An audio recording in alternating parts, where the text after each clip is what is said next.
for today's movie review, I'll be reviewing Spider-Man Far From Home, the overall second Spider-Man installment to be a part of the Marvel Cinematic Universe. And honestly, I don't really have much in the way of an intro here, other than that this movie, at the time of its release, had perhaps the worst advertising campaign in that sense where here's a movie that serves as an epilogue, not just to Avengers Endgame, but to Phase 3 of the Marvel Cinematic Universe, yet it was being advertised way before Avengers Endgame even came out, spoiling that Spider-Man and Friends return. But anywho, does Spider-Man Far From Home serve as a good epilogue, not just to Avengers Endgame, but to Phase 3 of the Marvel Cinematic Universe? As for the plot of the movie, set sometime after the events of Avengers Endgame, Peter Parker, along with his classmates, now living in a post-blip world, soon embark on a road trip across Europe. As Peter Parker, along with his classmates, begin to enjoy their vacation, it is soon cut short when Nick Fury of S.H.E.I.L.D., along with a new superhero named Mysterio, recruit Peter Parker in order to fight against a race of monstrous creatures referred to as the Elementals. And as Peter Parker and this new superhero Mysterio battle each of these elementals, Peter, Nick Fury, along with some of Peter's classmates, soon discovered that not everything is as it seems. Now, in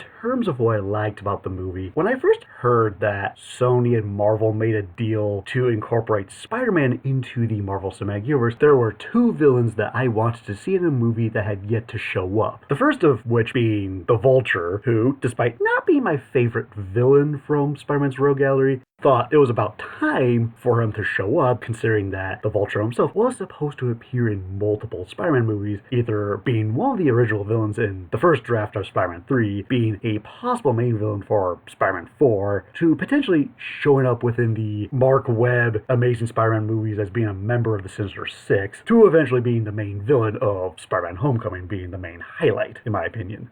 Along with the other Spider-Man villain, Mysterio. Considering that at the time I thought both of these villains, due to their technological backgrounds and abilities, could work within the context of the Marvel Cinematic Universe. And, much like the Vulture, Mysterio is also one of those villains that was supposed to appear in multiple Spider-Man movies. Originally supposed to play in a more comedic montage bit in the original Spider-Man 4 draft, in which we would have seen Peter Parker take out a bunch of C to D rank supervillains, Mysterio being one of them, in which would have revolved around the scene in which we see Spider-Man physically bringing him in, and it also would have doubled as Bruce Campbell's cameo for that movie. Then there was the possibility of Mysterio showing up in the Mark Webb Amazing Spider-Man movies, in which he also would have been teased as a potential member of the Sinister Six, given that of the 6 members teased during the end credits of The Amazing Spider-Man 2, there were 2 icons that in which a lot of fans didn't know who these icons were supposed to belong to. One of them being this animal-like icon, which many people theorized it was either going to be Kraven, Black Cat, or the potential return of the Lizard, with the other icon being this white face with blue smoke, resulting in people speculating that this was meant to tease Chameleon, even though I think it was supposed to tease Mysterio, considering that the ultimate incarnation of Mysterio often was associated with having blue smoke surrounding his face, which made sense considering that the Mark Webb Amazing Spider-Man movies took more influence from the Ultimate Spider-Man comics as opposed to the mainstream Amazing Spider-Man comics. But anywho, much like the Vulture, we finally get to see Mysterio be a villain in a Spider-Man movie. And I think the way in which the filmmakers pulled off Mysterio within this movie is great in regards to the way they tackle his personality, the costume design, which I'll get to in a little bit, and the way they utilize the character's skill set within the movie. Considering that Mysterio is often known to use technology to create these grand illusions, which look fantastic, to a point that I kinda consider Mysterio in this movie to be a better depiction of the Batman villain Scarecrow than the Scarecrow that appears in the Christopher Nolan Dark Knight trilogy, considering that guy was just some dude with a potato sack on his head. With this movie, on the other hand, we get to see Mysterio in all of his comic book glory. Sure, I have a problem with his backstory, but I'll talk about that later.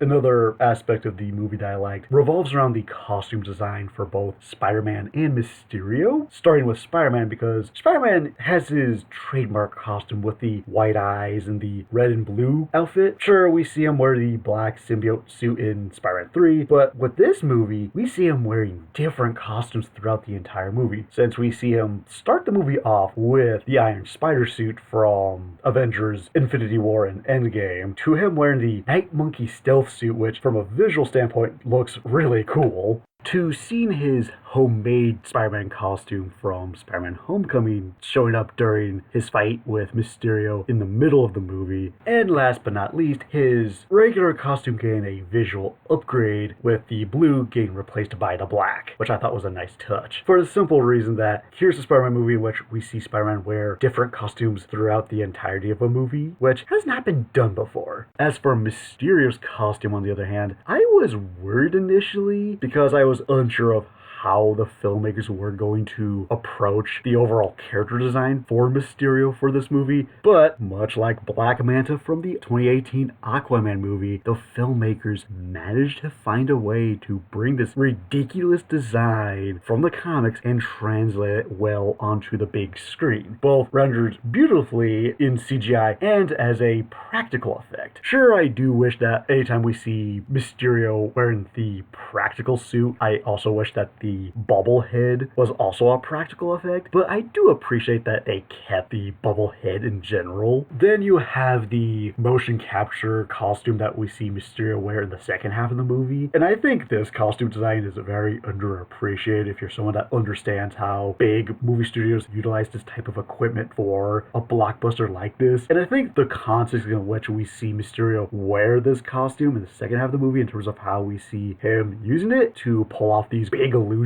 I think works great within the context of the movie. And there's just something hysterical about having the main villain wear this motion capture suit while fighting off the good guy in some shape or form. That to me is just a very funny visual. Another aspect of this movie that I really enjoyed is the setting, because all of these Spider-Man movies up to this point, no matter if it was the original Sam Raimi trilogy, the 2 Mark Webb movies, or the first MCU Spider-Man movie, all of them have been set in New York City. Sure, New York City is Spider-Man's home turf, but all of them have been set in New York City nonetheless. With this movie, on the other hand, I find it super refreshing that we see Peter Parker in a location that's not New York City. And it's not just one location either, it's a variety of them too across Europe, regardless if it's Venice, Prague, to Berlin, Germany, or London. And the filmmakers do a good job of not just showing off these various locations, but also doing a good job of having Peter Parker interact within these new locations that aren't New York City. And continuing off the villains, even though the water and fire elementals were generated by Mysterio and his crew, I do like what they represent in that sense of, here are the filmmakers referencing some of Spider-Man's more obscure villains from his rogues gallery in the form of Hydra Man and Molten Man,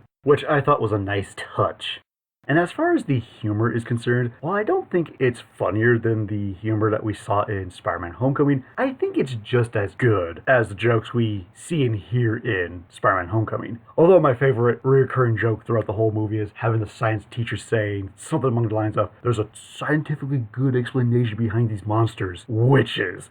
That I just thought was hilarious. Then again, I also thought that the science teacher himself, even though he's not a major character, I thought he was great in his own way. Another aspect of the movie that I liked has to do with the way the movie presents Michelle as being this universe's interpretation of MJ. Because back in my review of Spider-Man Homecoming, I talked about how that movie had 2 plot twists. One revolved around Liz, and the other one revolved around Michelle. And how one worked and didn't work. Because with the plot twist revolved around Liz, I thought the reveal of her father being the Vulture not only had good build-up, but also had good payoff in regards to how the plot twist was revealed and how it affects the rest of the movie in a good way. When the movie reveals that Michelle is this universe's interpretation of MJ, I didn't think it landed as well because the movie doesn't do a good job of building up that Michelle is this new interpretation of MJ, and it just left a weird aftertaste in my mouth, to a point that the first time I saw Spider-Man Homecoming in theaters with some family members, one of my family members didn't catch on that Michelle was supposed to be that universe's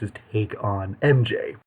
With this movie, on the other hand, I thought the filmmakers did a good job of writing this interpretation of MJ in a way that was unique and different from the Kirsten Dunst take on the character from the Sam Raimi trilogy, since that version of the character, although they were socially outgoing, the character was a damsel in distress in all three movies. With this version of MJ, she's socially awkward, but she does help out quite a bit between Spider-Man Homecoming and this movie. Sure, it's not much, but it's definitely a very unique and different take on the character that I thought was a welcomed change from how the character was handled previously. And while it might not be the most comic accurate version of the character, it's a welcomed take, in my opinion. And much like any other MCU movie, I thought that the combination of the pacing and the special effects were well done, in that sense where the movie's pacing wasn't too fast or too slow. It moved at just the right speed from one scene to another, and the overall CGI I thought was handled very well. Even the points in time in which the CGI could have been rendered a little bit more, I do love the fact that there is technically an in-universe explanation as to why certain special effects look a bit wonky in some cases, which work to the movie's advantage. I also like that the movie addresses what happened to certain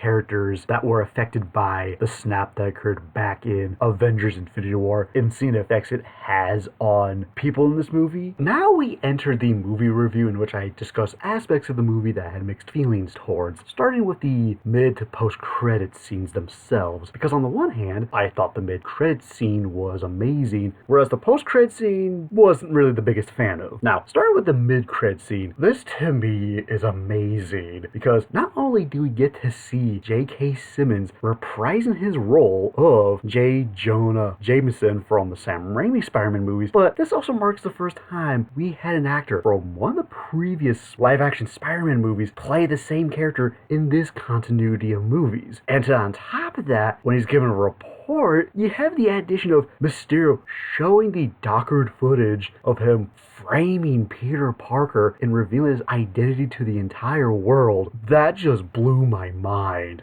Because up to this point within the Marvel Cinematic Universe, all of the superheroes don't really have secret identities, and Peter Parker is the only one that has a secret identity. Sure, a handful of people know who he is, but to the rest of the world, it's just a guy wearing red spandex, shooting webs, nothing more, nothing less. Now sure, this wouldn't be the first time Peter shown his face to the public. We had that back in Spider-Man 2, but the context is completely different, since now, not only has his secret identity been revealed to the entire world, but he's been framed as the bad guy. And this makes me super curious to see how this one mid-credit scene is going to affect the next MCU Spider-Man movie. As for the post-credit scene, I don't think it's bad, I just think it's underwhelming because we have a plot twist that Nick Fury and Maria Hill were the Skrulls the entire time, with Nick Fury being somewhere else. I just didn't think that was needed for this movie. Now, I think it would have been funny if it was revealed the entire time that Maria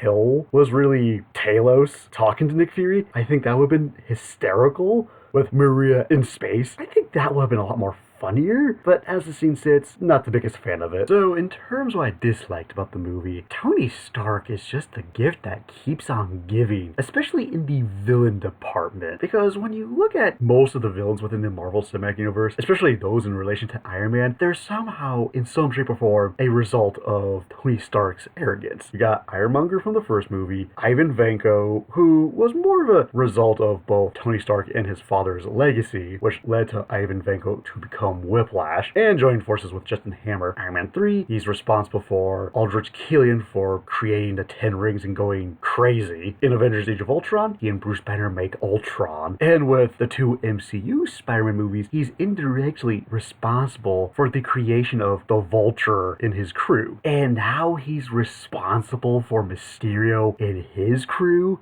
It's just getting way too out of hand here. Because much like my complaint with Vulture's origins in Spider-Man Homecoming, it's not comic book accurate. And I feel like they could have handled it in a way which could have made sense within that movie. But here's the difference. With Spider-Man Homecoming, even though his origin's not comic accurate, I thought the origin they did give him made sense within the context of the story, and worked well to the movie's advantage. With Mysterio's origin, on the other hand, to me, it's not only the exact same origin that Vulture had, but it's doing a lot worse. And the thing is, I didn't think they necessarily needed to go in that direction. Because Mysterio in the comics typically is a guy that does special effects for movies. And I feel like they really could have had him be written in a way where he could have been this universe's equivalent to Syndrome from the Incredibles movie, and to some extent, he kind of is. But I wish they went a little further with that angle, and not have him be a result of Tony Stark. And speaking of Mysterio and his crew, the moment in which you see Gwen Beck and his friends celebrating the fact that they got the Edith glasses from Peter Parker, I thought was really bad. Because the whole entire moment is just Gwen Beck explaining to each of their crew members as to why each of them joined with him in the first place. And here's the thing, within the context of the story, this doesn't make any sense. For the simple reason that every single member of the crew not only gets their own backstory, but Beck is just telling them what they already know. The only reason why this scene occurs within the context of the movie is so that we, the audience, know why all of these people joined forces with Mysterio. And here's the thing, you didn't need to create all these separate people to have their backstory explained to the audience. You simply could have reintroduced the Tinkerer from the previous MCU Spider-Man movie, along with maybe reintroducing Justin Hammer to show that he's the one that's not only responsible for providing Beck with the tech, but Tinkerer is taking Hammer's tech and improving upon it, and they're all after Tony Stark's legacy through Peter Parker. That to me would have made so much more sense.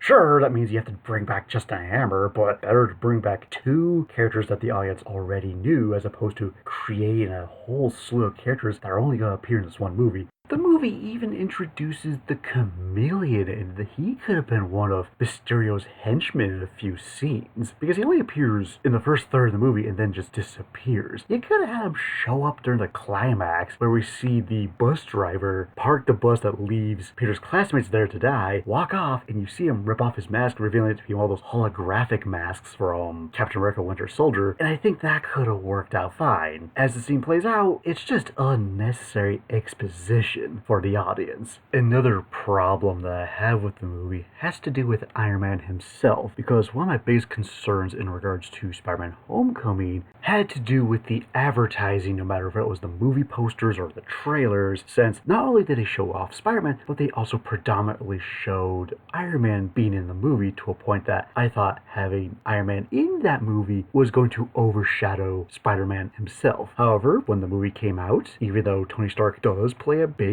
part in that movie, he doesn't overtake it. He's predominantly in the background, which still allows the movie to be a Spider-Man movie that just so happens to feature Iron Man. With this movie, on the other hand, it's the other way around, since the posters and trailers mention or feature very little Iron Man, yet the movie itself constantly bombards you with references to Iron Man about every 5 to 10 minutes, and it just got on my nerves. Now, I get that within the context of the movie, he's being celebrated because if it wasn't for him, half of the universe would still remain dead. So I get that. But the way the movie goes about it, it's just shoved right in your face to remind you that Iron Man died. And it just gets annoying after a while. So, yeah, I wish there were less references to Iron Man throughout this movie. Another problem that I have with the movie has to do with the soundtrack. And while I don't think the soundtrack this movie has is bad by any stretch of the imagination, I just don't think it's as good as the soundtrack we heard back in Spider-Man Homecoming. Also, the only soundtrack that stood out to me in this movie was the music playing during the fight scene with Mysterio in the middle of the movie.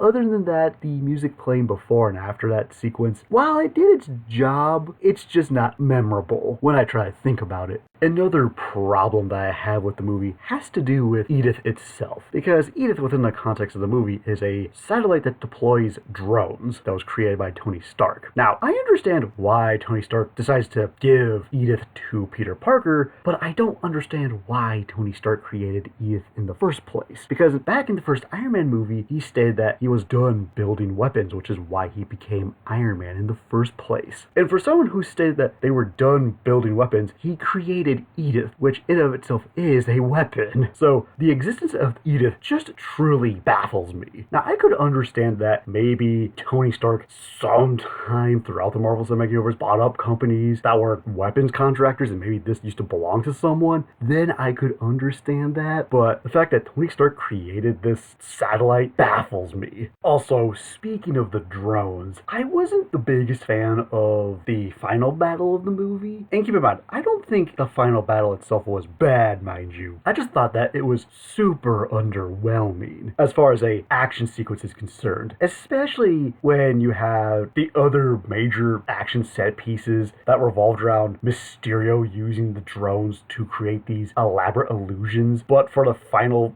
fight, once the illusion goes, you didn't just see Spider-Man battling a bunch of drones. I just didn't think there was anything really interesting going on there. Then again, it doesn't help that you followed this action scene up with that amazing first fight with Mysterio where it's got this trippy visuals going for it. Now, it'd be one thing if the fight with Mysterio in the middle of the movie was the final battle. I think that would have been a lot better. But as this action scene sits, it's fine, it's serviceable. But I think what they should have done was once the illusion breaks up, maybe you have Mysterio talking to his crewmates and you have drones gather in different places and each one of them creates the illusion of the other four elementals. At least that way the illusion is a lot smaller in the grand scheme of things, which I think could work for the movie. As the climax sits, it's not bad, I just think it could have been better. As for the last problem that I have with the movie, it's honestly not even a problem that I have with the movie itself. It's more of a sad realization that this is the first MCU movie, or even Marvel movie in general, not to feature Stan Lee in a cameo appearance due to his passing back in late 2018. And I think what makes it extra sadder is that this was a Marvel movie based on his most well-beloved creation, that being Spider-Man. I kind of wish that the filmmakers added like a still image of Stan Lee in the background somewhere so that he has a cameo in the movie. But as it is, it's just not the same. Long story short, I miss Stan Lee. So for my final verdict of Spider-Man Far From Home, while I still think Spider-Man Homecoming from 2017 is the better made movie, I still think Spider-Man Far From Home is a great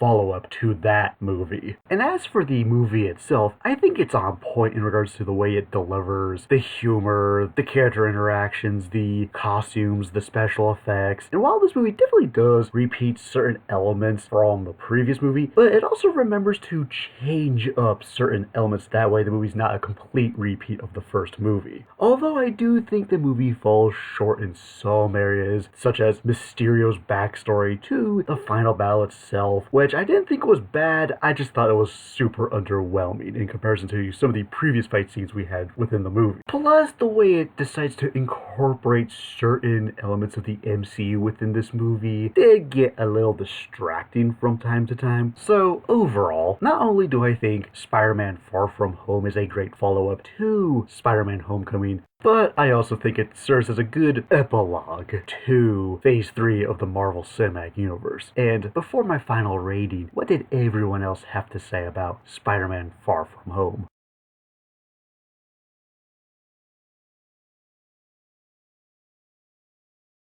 So it looks like the movie got generally positive reception. And so for my final rating of Spider-Man Far From Home, I give it a 4 out of 5. And with this movie serving as the last installment of the Phase 3 lineup of the Marvel Cinematic Universe, what is your favorite movie from Phase 3? And see you later.